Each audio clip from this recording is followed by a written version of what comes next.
the date. And now I want to introduce our next guest because this is someone some of you, well, you will know, I can guarantee you. He's an award-winning actor, animal lover, and keen runner. I'm not necessarily sure it's in that order, but he is a Reach child. He's appeared in London's West End, as well as films including Homeless Ashes and Are We Dead? He ran the 2022 marathon, and he has got so much to say about his life as an award-winning actor, as a Reach child, and also we're going to probably touch a little bit on mental health as well. Would you please welcome Richie Edwards. I'm making moves. Hey, hey, watch me. Hey, hey, watch me. Hey, hey. I'm making moves. Hey, hey, watch me. So, being an actor, you probably won't want to start talking about you. You want to talk about roles or be in a role. It's quite a bizarre thing, isn't it, as an actor? Who, you know, what makes an actor, do you think? What makes an actor an actor? I think, well, obviously you've got to have talent. Just be yourself. And I found as an actor with a limb difference as well, I sort of wanted to be a vessel of hope for people who are a bit different. I know we'll probably touch upon this again later on, but I can recall a time when I was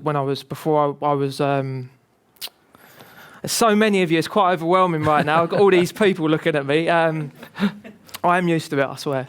But no, when you are a bit different, and we was rehearsing, and I was speaking to you about this earlier, wasn't I? And I was the only person with a difference there. And I remember tearing up, and I was crying, and I thought, you know, I can't do this. I can't, you know, I'm the only different person here, and there was hundreds and hundreds of people. And I remember, if I don't do this, I'm going to regret this for the rest of my life.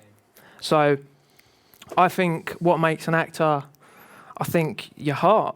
Yeah. I think, you know, you go in there and you just want to be the best you can be.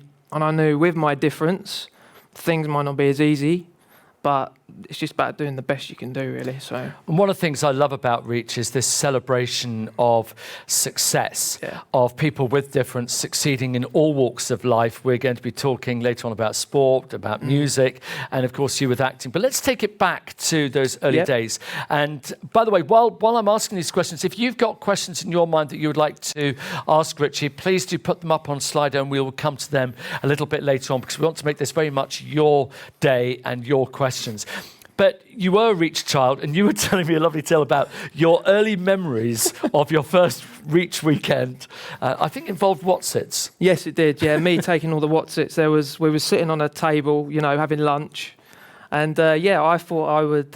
Mum said to me, "You like your Wotsits, don't you?" And I just stole them all, and they're all mine basically. And I feel greedy now, looking back on it. I feel really bad. I've got to make up for it.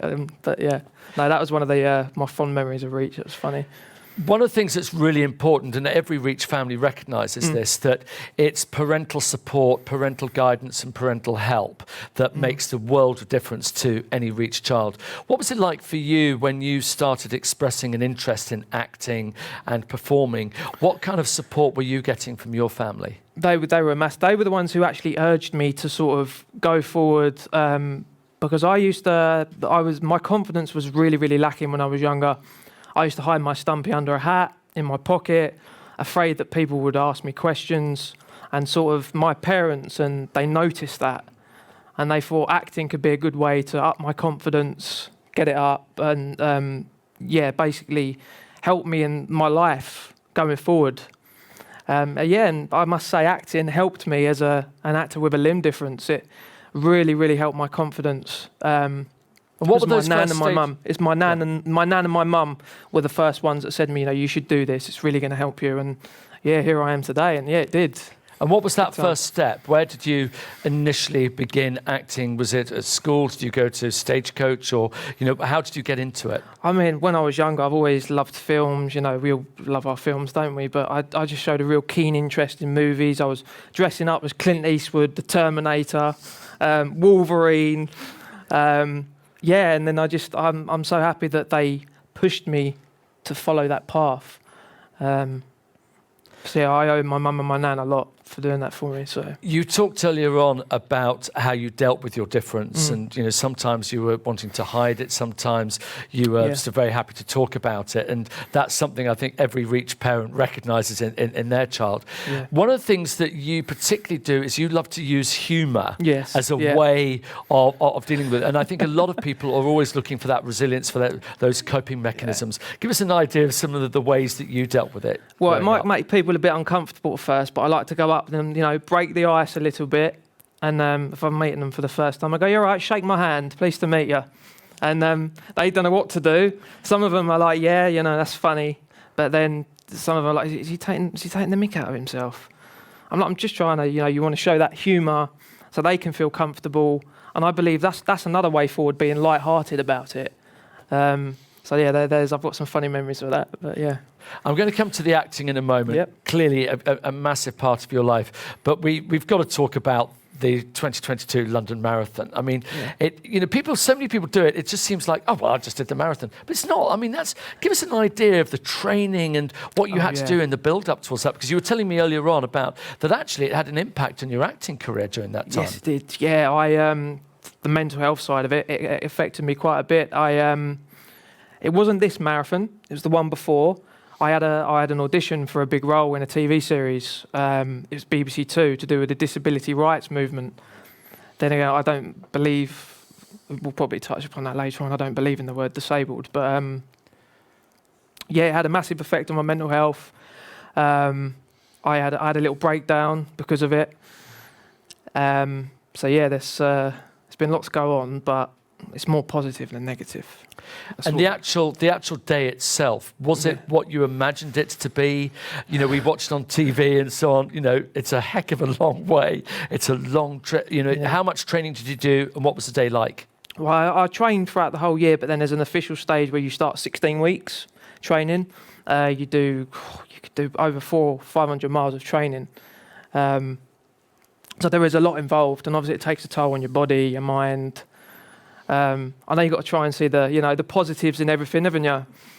But yeah, when you're not sweating, selling it here, Rich, no, I'm not. really No. not. It's not all glitz and glam. When you see all these people, when you see it in the photos, you think, yeah, I could smash that. But when you're actually doing it, you think, what have I got myself into? But no, it's all fun and games, isn't it? So, yeah. Yeah, I'm not sure you've convinced No, a huge amount I of don't people think I to have, actually give it a go, frankly. No. And one of the questions that come up, which I think is something that resonates with a lot of people, is the support that you were getting from fellow actors, from teachers at stage school and things like that. Did you get the support that you felt that you needed and you wanted? And if you didn't, how were you able to vocalise the fact that you needed to be supported more? I suppose, I did. I mean, back then, Reach was obviously still about. Reach was fantastic. But I mean, there's not really any other form of support. So I think that sort of lies in yourself, of being able to try and support yourself. And I think that can also be very hard and tough. And that's when the aspect of mental health comes in as well, doesn't it? And so, yeah. One of the things you talked about just now, and we were talking about quite a lot earlier on, is terminology. Yeah. And actually it was interesting, it was quite striking. I was looking at the terminology at the very beginning days of Reach and how that has changed. Yeah. And now the terminology is all about difference. Yeah. And you said earlier on you feel very strongly about the word disabled. Give us a bit more of an insight to that. Well, I mean, not everybody's going to agree with me, but I believe the word disabled is a terminology we need to sort of come away from. I mean, you could walk past a cash point and it says it's disabled, saying it's not working properly. And that sort of goes for us. Like, we're not disabled, we're just a little differently abled. And I think once we can sort of instill that terminology, I think that's a good way for generations coming up to also think, right, yeah, we're not disabled, we're different. We're unique, we're differently abled. It's not putting people in a bracket. It's basically the government's way of saying that you're not working properly, and that's why I think we need to change it to differently abled. And obviously that's what I love about Reach as well. They use that to the terminology, limb difference, differently able, not disabled. I think differently abled. Isn't that a great term? Yeah, just Abled, by round of applause, just give us an idea if you like that. Yeah. I'm getting a bit more comfortable now. It's starting to look a bit more friendlier to me now, all the faces. Something else we talked about before when you first came this morning was about people in the public eye with limb difference, and we featured many here at Reach. You know, of course, people, you know, Bryony and so many different other people. How do you feel about that? Because what we were talking about before is you don't want to be necessarily defined by your difference, but you also want to get a greater prominence to that difference. Where do you strike that balance? So, what do you mean, like the representation? Yeah. I think being, like, I think I touched on it a little bit about being a vessel of hope. I think it's really good that now there's more opportunities for people who are different. I mean, it's realistic that it is hard for a person with a difference in the industry. It is hard, you know, they either want you to be a background artist or a character walking in the background. And my mentality is, let me in that room, let me show you what I can do, because don't define me by my difference. You know, I could come in that room as an actor. You might not be looking for an actor with a limb difference, but I could come in that room and show you what I'm made of, and then you could change your mind. So I think going into it with that mindset, sort of, I'm trying to explain it right, fits in with the representation, because it's showing when there's more people like that in the industry, then I'm trying to keep my trail of thought here. It's like there's a massive line. I'm about here at the moment. Because one of the things, when you look at things like Bond films and stuff where the villain has been somebody with a difference and things, sometimes they're being cast in sort of stereotypical ways and the normalisation of difference. Yeah, I think it's like there's been you might have seen it in the media with, I think it was the film The Witches. Did you see that? There was stuff about that. I mean, okay, it's fair enough. In a way, it's acting, you know, but there needs to be, I understand there does need to be more representation. Let a person in that room who's different, even if it's not in the brief for the casting that they're different, just let them in that room, let them show you what they're made of, and that can lead to other opportunities. And I think that's a really good way of upping the representation. By the way, quick shout out. Got somebody. My son Arthur's nursery manager saw you at the London Marathon. You very kindly did a video saying hi to him, as he has a Stumpy too. We've watched it so many times, and he's been showing it to his friends. So thank you. You're welcome. You're very welcome. Lovely. You're welcome. Anytime. And here's an interesting one. Differently abled or just abled? We're all different, surely. All differences should be accepted. Yeah. I think we'd all agree with that, wouldn't we? Absolutely. Let's come to your acting roles. Yeah. And, you know, a lot of people will say, what's your favourite genre? What's your favourite role? For you, as an actor, what drives you?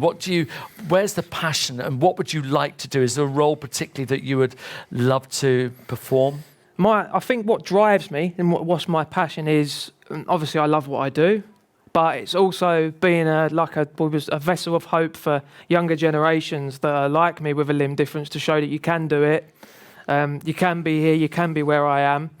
There's going to be obstacles, but you can get past it. And I think, like I said, pushing that mentality out there will help these generations to overcome any obstacles that they might have. Because it is hard. I'm not going to sugarcoat it. It is hard. It is tough. But my mum once said a very important thing to me. There was a baby that was born with a limb difference around the same time as me, and they asked mum to come in to have a little chat with her. And she said, and it's really, really stuck with me, instead of focusing on what they can't do, focus on what they can do. And I thought that was really powerful. Great advice. Yeah. We've got a couple more questions. And again, this is a question that comes up time and time again for any child, whether you've got a limb difference or not, and you want to become an actor, you want to get into your profession. We know it's incredibly tough to do. What would you say is the early stages? What's the first step that they should take to fulfilling that potential dream? I mean, I do have a lot of people ask me this quite a lot, and I think go to your local, if there's any local dramatics, search online, which is the closest one. Send emails out to casting directors, network, headshots, all that kind of stuff. Just be a presence, basically. That's. And of course, at the moment, it's Panto season coming up. Come on, you your feed there, But actually, if you've got youngsters to get them into panto, in the chorus of panto, they're around the environment. It's just being in that environment is a great thing. We're going to have to let you go, but before you do, people are dying to know, where can we see you? When will we be able to see you next? What would you like people to watch?